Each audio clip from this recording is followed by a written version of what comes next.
Por alguna razón a las personas nos gusta inventar cosas que carecen de sentido. Otras veces se debe a que desconocemos un tema o que simplemente nos faltan piezas para completar el rompecabezas. Sea cual sea la razón, la desinformación cada vez gana más terreno y sobre todo en las redes sociales. Y la vacuna contra la COVID-19 no se ha salvado de esto.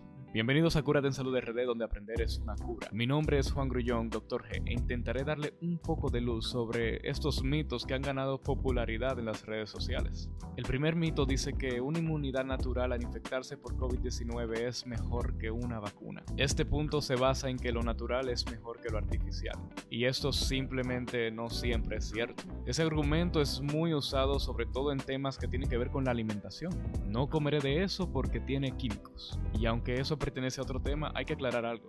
Todo tiene químicos. Literalmente todo lo que consumimos tiene compuestos químicos. De hecho, de eso está formada la materia.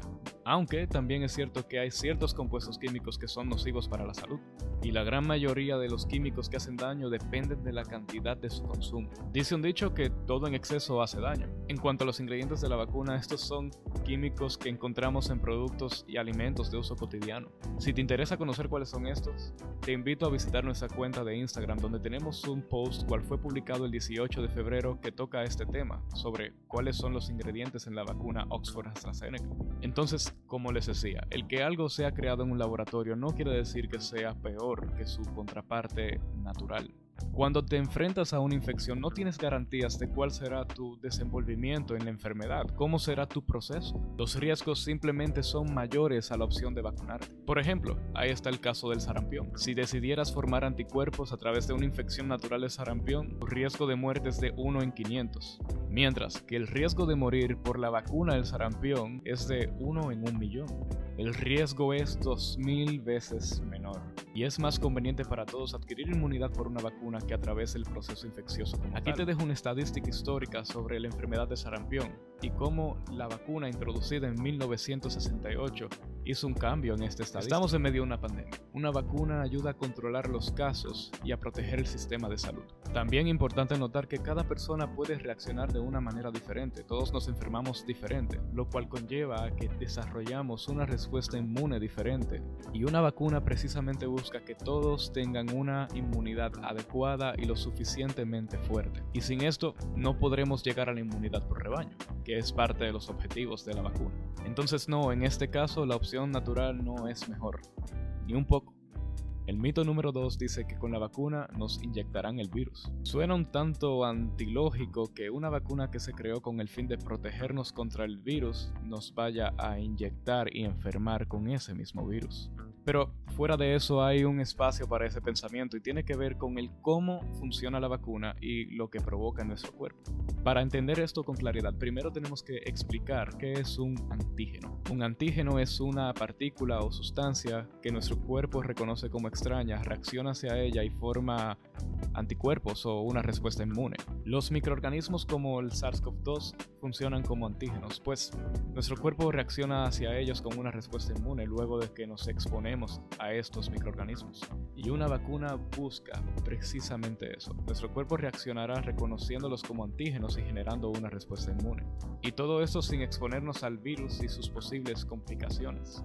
Y puede que luego de que te administren la vacuna sientas como si fueras a enfermar, pero no es así. Eso es parte de la reacción inmune normal luego de una vacunación. Los síntomas comunes luego de ser vacunado incluyen dolor en el lugar de inyección, malestar general, dolores de cabeza e incluso podría que fiebre.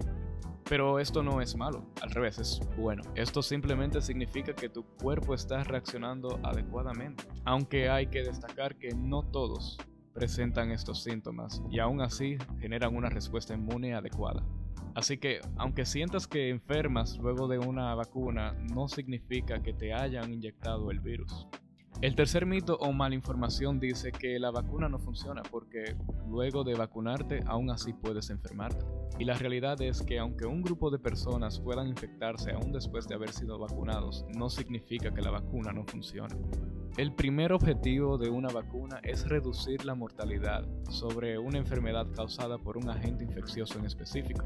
Luego vienen otros objetivos como reducir la severidad de la enfermedad, disminuir los contagios, alcanzar la inmunidad colectiva o por rebaño y erradicar un agente infeccioso en específico. Así que sí, las vacunas buscan que las personas no se infecten de este virus, pero en primer lugar buscan disminuir las muertes y la enfermedad severa. Además, las vacunas no suelen ser un 100% efectivas en prevenir la infección en contra de un agente infeccioso. La vacuna contra la influenza protege entre un 40 y 60% y aún así cumple con su propósito. Las principales vacunas contra el COVID-19 protegen entre un 85 y un 95%. Y más importante que eso, reducen el riesgo de enfermedad severa en más de un 90%. Muchas alcanzan casi el 100% de eficacia contra enfermedad severa y mortalidad. Por lo tanto, disminuyen el riesgo de muerte contra la COVID-19 significativamente. Así que sí, las vacunas contra el COVID sí funcionan. El siguiente mito lleva una curva de ciencia un poquito elevada, pero justamente para eso estamos, para que lo entiendas a la perfección. Y el mito número 4 dice que la vacuna cambiará mi ADN. Este mito nace de que hay unas vacunas que usan un mecanismo de acción basado en el ARN mensajero, que es una molécula que contiene material genético. Y, aunque esta tecnología de vacunas de ARN mensajero se están estudiando desde el 1980 a 1990, estas son las primeras vacunas aprobadas que usan ese mecanismo. Y por esta razón ha causado desconfianza en un grupo de personas que creen que podrían cambiar nuestro ADN. Pero la verdad es que esto es simplemente falso, no es cierto. Y de hecho, es casi imposible, por no decir que imposible, cambiar nuestro ADN a través de una vacuna de ARN mensajero. En nosotros, los humanos, nuestro material genético se ve preservado en forma de ADN. Y el ARN se utiliza más que nada para formar proteínas. El ARN mensajero lleva consigo el código del cómo se hacen las proteínas. Y cuando llegan a los ribosomas, que se encuentran fuera del núcleo celular, estos leen el código y saben cómo construir esas proteínas. Es como si el ADN fuera un ingeniero con las ideas y los planos de cómo crear una estructura y que este ingeniero envíe un mensajero, el ARN mensajero, a los ribosomas para crear esas estructuras. Pero, ¿por qué es prácticamente imposible de que una vacuna con ARN mensajero modifique nuestro ADN? El ARN mensajero está diseñado para funcionar fuera del núcleo celular, en el citoplasma. En los estudios de esta vacuna no se ha encontrado que haya interacción entre el ARN mensajero y el núcleo celular, que es donde se encuentra nuestro material genético. Y aun si llegase a interactuar con el núcleo celular, el ARN mensajero necesita de un facilitador, una enzima, que le permita transformarse de ARN a ADN y así modificar nuestro ADN. Y nosotros, los humanos, no tenemos esas enzimas en todo el cuerpo. De hecho, únicamente la tenemos en células no somáticas, como son los espermatozoides o los óvulos. Y aún así, las enzimas que tenemos son de baja actividad. Esta enzima es la transcriptasa reversa, y su función es transformar el ARN en ADN. Pero aun si tuviéramos esas enzimas, no se podría cambiar nuestro ADN. Las transcriptasas reversas trabajan con ciertos códigos en específico de ARN que son necesarios para que pueda funcionar. El ARN mensajero no tiene estas. Así que, biológicamente hablando, es casi imposible, por no decir que imposible, que una vacuna de ARN mensajero modifique nuestro ADN. Y es mucha ciencia, pero para eso estamos. El quinto mito es de los más interesantes, y es aquel que dice que la vacuna causará infertilidad. Lo interesante de este mito es que cabe entre pseudociencia, porque su explicación parece ser científica, pero carece de ciencia. Tiene una lógica científica que aparenta ser correcta, pero no es así. Y lo que sucede es que una corta sección del código genético del SARS-CoV-2 que se utiliza para formar las proteínas de espiga tiene cierta similitud con la sincitina 1. La sincitina 1 es una proteína que participa en la formación de la placenta, y la placenta es necesaria para el embarazo. La lógica detrás de este mito dice que los anticuerpos formados por la vacuna tienen como objetivo la proteína de espiga del SARS-CoV-2. Y debido a la similitud entre la proteína de espigas del SARS-CoV-2 y la sincitina 1, pues Creen que los anticuerpos podrían atacar la sincitina 1 y de esta forma interrumpir la formación de la placenta y causar así infertilidad o abortos espontáneos. Pero hay unas cuantas cosas en esta teoría que necesitan una revisión científica.